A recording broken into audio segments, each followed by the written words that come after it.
on episode 371 of Nintendo SwitchCraft Multiplayer Madness. Get your briefs ready, get a grip. Those stories and more on this episode of Nintendo SwitchCraft. Hi, this is Julian Sharp, drinking a cup of tea in sunny England, and you're listening to Nintendo SwitchCraft.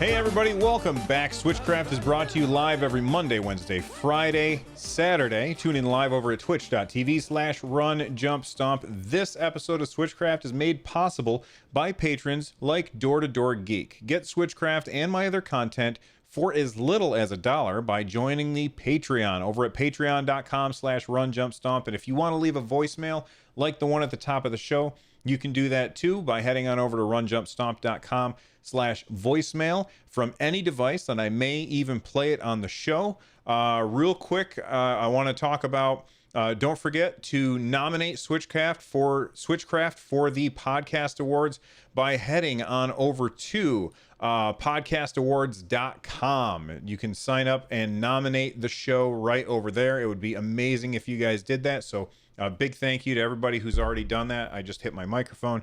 Want to remind everybody, next week I will be on vacation. Does that mean that there won't be episodes of SwitchCraft? Who the hell knows? I'm going to have my phone with me, and I may record some stuff while I'm on the road, but I will not be here in studio, so that means no live shows either. And then make sure that if you've been paying attention to all of the crazy Comic-Con stuff that has been happening over the past couple of days, and you want to hear my thoughts on it, I will be on an episode of Breaking the Panel on Wednesday this week, and we will be talking all about Comic-Con and then whatever else comes up. So nominate SwitchCraft for the Podcast Awards. That would be amazing. We're under the Games and Hobbies category. I'll be on vacation next week and listen to Breaking the Panel on Wednesday. All right, let's get started.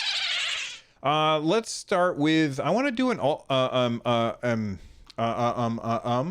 I want to do an update about Marvel Ultimate Alliance 3. I have been playing a bunch of that game, and actually yesterday I was streaming over at my Twitch stream, twitch.tv/runjumpstomp, and I was just playing the solo game, trying to get through the story mode, and my buddy Lloyd was in chat, and he said, "Hey, have you tried online yet?" And I said, "No, do you want to try it right now?" And he said, "Sure, let's try it." So we got on Discord, and I made a room, and he joined it, and we didn't do the story mode as multiplayer. But from what I understand, you have to be on the same, like, if you're on mission 10 and I'm on mission 8 and you want me to join you, I can't. So you kind of got to be in the same area. But the game does have these things called rifts, I think, or infinity. There's a menu option called infinity, and you can go in there and you can play some of the lower level stuff that you've already unlocked with specific tasks that you want to accomplish, like perhaps defeat the boss in under a minute or kill 60 dudes. And you depending on how you do, you earn stars. So Lloyd and I, he's the host of Nintendo Pulse podcast, which I've been a guest on there, and he's been a guest on here before. But we went through and we played a bunch of those levels. I still have a lot more to unlock, but this has really changed my opinion on the game. This game, I said that it was pretty good. After playing that with Lloyd, I feel like this game is damn good. It is really, really fun. I was already enjoying the game. I had some things that I still don't like about the game, and I've talked about that before, so I'm not going to harp on it again. But if you have the game and you haven't tried the online mode yet, you absolutely should. It's really, really fun, and I like it a lot more when I'm just controlling one character and not worrying about the other three. He and I did a few levels And then we also had other people join us as well. So we had a full group of 4 people, and we killed some bosses, earned some stars. And when you do this stuff, you earn a lot of things to make your characters more powerful. So this is a really great way to level up some of your lower level characters. I know a lot of people were upset that in Marvel Ultimate Alliance 3 there's no shared XP. So if you've been using Deadpool the whole time, he's like, I don't know, level 36, and your Captain America, who you haven't really been using, is level 7, and you want to use that level 7 character. Well, guess what? They're going to be underpowered in the story. If you want to level them up, this is really the best way to do it. You unlock tons of upgrade materials. So there's a lot of different currencies in the game. And don't worry, when I say currency, I know a lot of people are like, oh no, it's microtransactions. It's not. It doesn't have anything to do with that. The currencies are like, spend this in order to upgrade your character. You can't buy it with real money or anything. But how do you get this? Well, you get it by doing these grindable missions. And I know a lot of people will hear me say grindable, and they'll be like, oh, I don't like grindy games. And most of the time I don't either. It has to be a certain style of game for me to like the grindiness to it. And for this one, I really like it. This reminds me very much of Diablo, and I was getting a lot of Marvel Heroes vibes off this, where me and 3 other friends could get together and just do a bunch of missions to get like XP cubes, or the upgrade tokens, or just money by playing these levels as a team. And by doing that, then I can use that stuff on some of my lower level characters and level them up, so that they're at that same level with my my main squad that I've been using in story mode. So if you haven't tried it yet, definitely check that out. And if you're still on the fence about Marvel Ultimate Alliance, I gotta say, I don't think you should be anymore. The opening 48 hours for this game is tracking significantly ahead of expectations for that title in the US. This is coming from @Benji Sales, who tweets a lot about video game sales. Basically, it's having it's a very impressive launch for this game, and I think Nintendo may have a real hit. Nintendo published this, and fingers crossed that this sells like crazy and we get more Marvel Ultimate Alliance games. I would love for this series to keep moving forward, or maybe Lloyd and I were talking about it, maybe not even another game, but maybe just more DLC, where they just add missions and missions and missions every couple of months. Keep selling us missions for $5-10, because I think a lot of people would continue to dump time and money into this game. It's really a lot of fun. One other thing, it is actually supported by the I was talking to my buddy Chris, and he said, did you know that it's supported by the Nintendo app on your phone? And I was like, really? And he says, yeah. And so I opened it up. So if you have the Nintendo app on your phone, you look at it and it just shows Smash Brothers and Splatoon 2, but then it has the button for voice chat, and if you click on voice chat, there's a button that says supported software, and it lists off all of the software that is supported through the voice chat. So if you don't have Discord, which I recommend you just get Discord, because Discord is awesome, but if you want to use this app, it is supported through Marvel Ultimate Alliance 3, Dragon Quest Builders 2, Skulls of Shogun, Red Faction Guerrilla Remastered Edition, Saints Row, TT Isle of Man, Mortal Kombat 11, Stardew Valley. These are all games those are third-party games. It also supports a lot of first-party games, but I was surprised to see all of those third-party games on the Nintendo app, because I just think I didn't expect it. It surprised me. So am I going to use that? Probably not. We've got Discord. Discord is just as easy as using that app. But, if you are playing with random people and you want to talk to them, you can use the app, I guess. So there you go.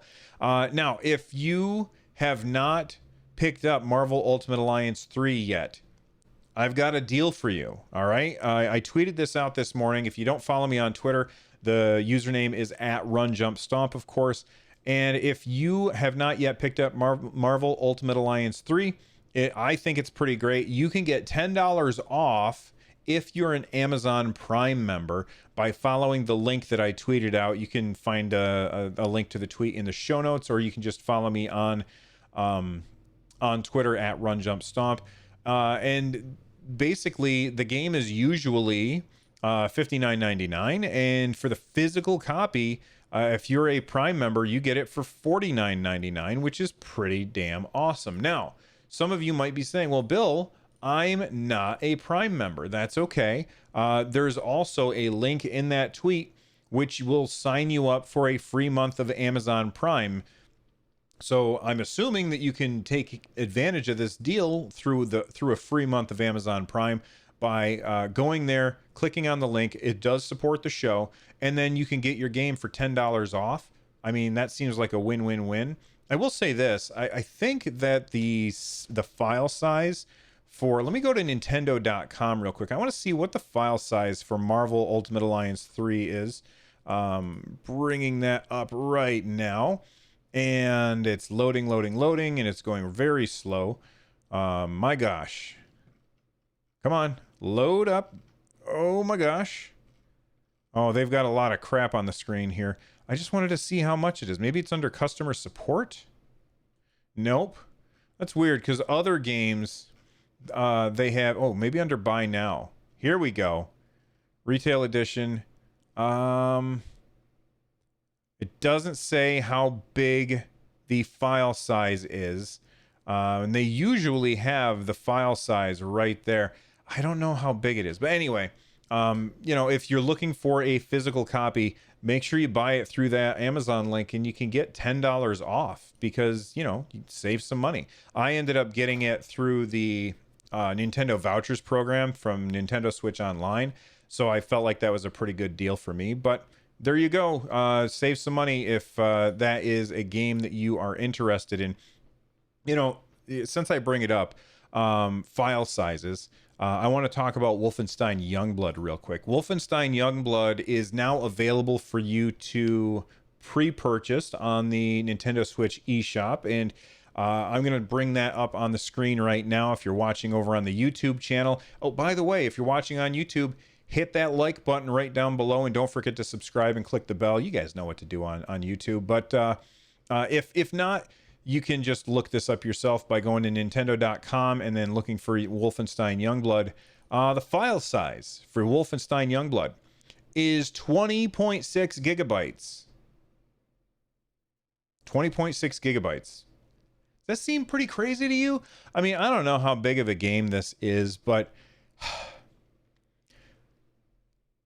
How do I want to phrase this? Some developers are very good at optimizing their footprint on your system. Some developers are extremely good at it, and then other developers are just so very bad at it. Oh, by the way, Johnny Link is responding. He says that Marvel Ultimate Alliance footprint is 13.2 gigabytes. So that's a full 7 gigs smaller than Wolfenstein Youngblood. That actually surprises me. I thought that would be too big. I thought that it would be much smaller than that. Oh, and while we're here, Frankenstein Gaming just gifted a tier 1 sub to T-Nick W. Thank you very much, Frankenstein Gaming, for the generosity and supporting the show. You guys can do that easily by heading on over to twitch.tv/runjumpstomp. Anyway, Wolfenstein Youngblood, 20 gigabytes. I think that that's way too much. Let's talk about Dragon Quest Builders 2. 1.6 gigabytes.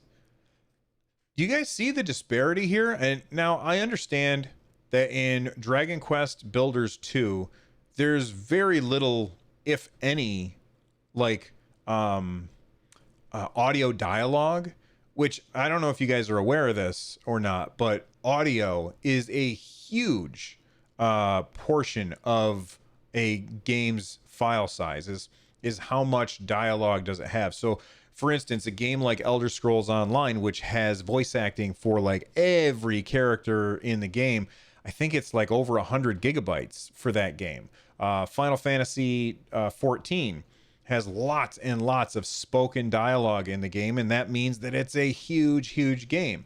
Now, maybe Wolfenstein Youngblood has a ridiculous amount of talking in it, but 20 gigabytes seems like craziness.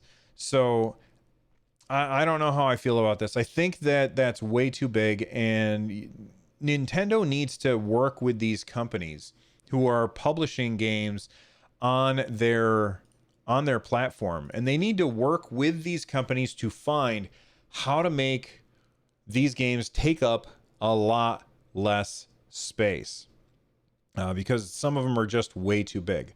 All right, let's take a quick break. We'll hear from our sponsors. When we come back, I'm going to talk just a little bit about file size and storage space again, because we've got a question from a listener, and then we'll hit the rest of the news. All right, be right back, everyone.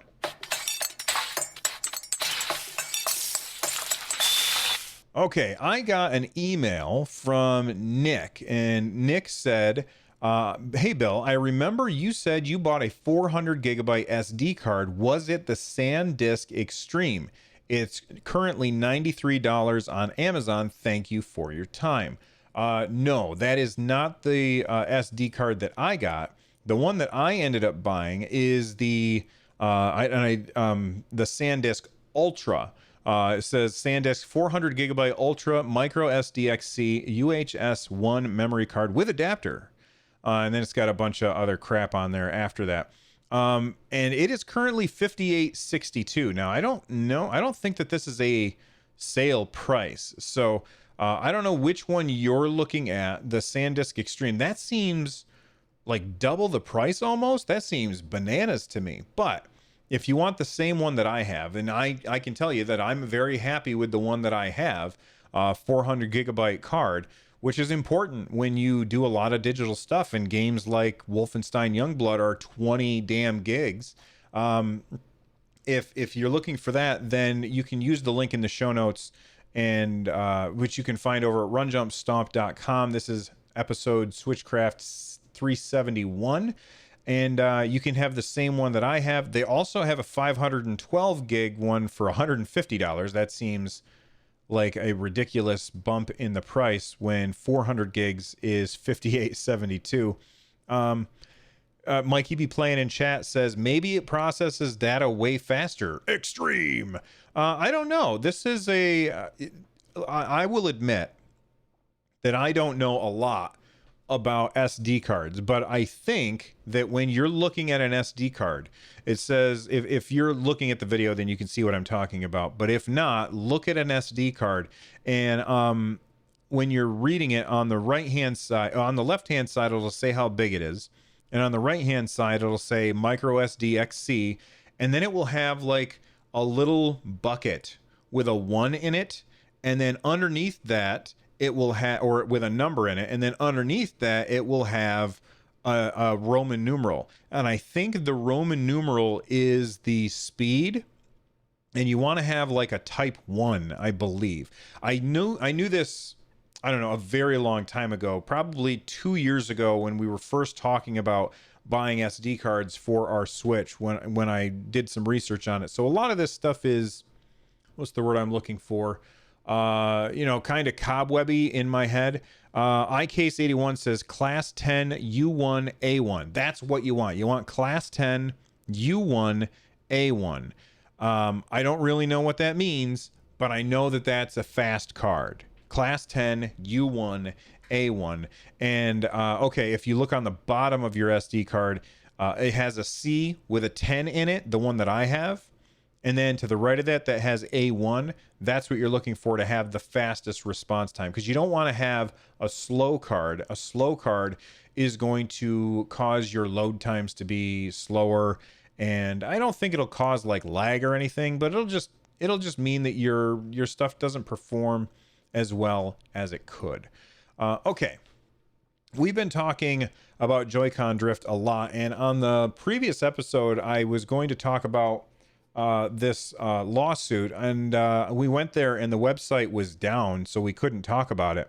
but it's back up now. My guess is that everybody was hitting the website because it was posted to a bunch of Nintendo blogs, and it was on Reddit, and it was on Twitter, and they just couldn't live underneath the website couldn't live underneath all of that pressure.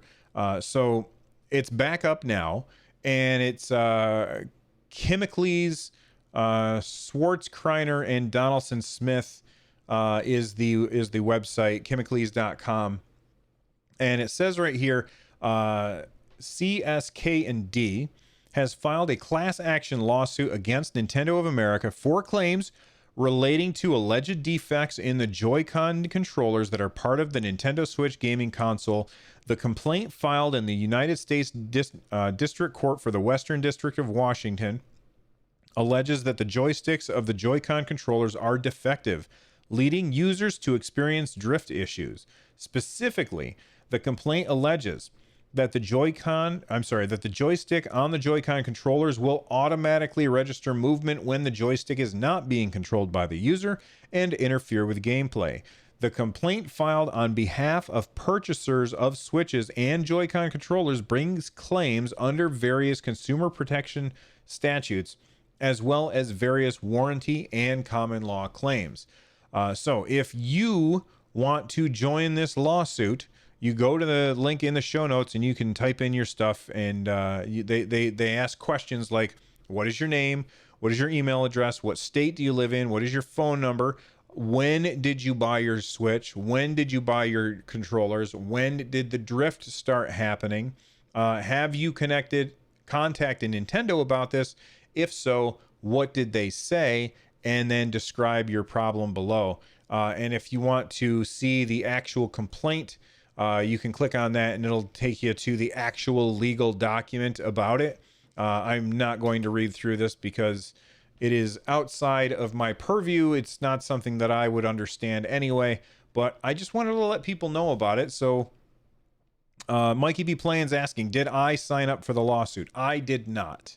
And it's not because I don't think that the lawsuit should happen, but I don't know. I used my Joy-Cons a lot in 2 years. Maybe they just wear out. I don't know. And I haven't decided if I'm going to sign up. I probably won't, because it seems like kind of a pain, and I'll just move on with my life. But if you are very angry and pitchfork and torchy and you want to do something about it, now you know what you can do. Okay?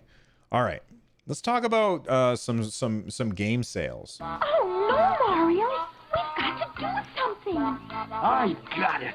You help us find Donkey Kong, and we'll help you find Herman. All right, we've got some... Prime Day just happened recently, and of course, Amazon made a boatload of money. And you might wonder, what are things that people were searching for on Prime Day on Amazon? And the number one... Ooh, what do you think it was? That's right, it was a Nintendo Switch. The number one search on Prime Day on Amazon.com, people were searching for Nintendo Switch. In fact, 1.9 million searches for a Nintendo Switch. The second was for a TV. The third was for a Fire Stick. The fourth was headphones.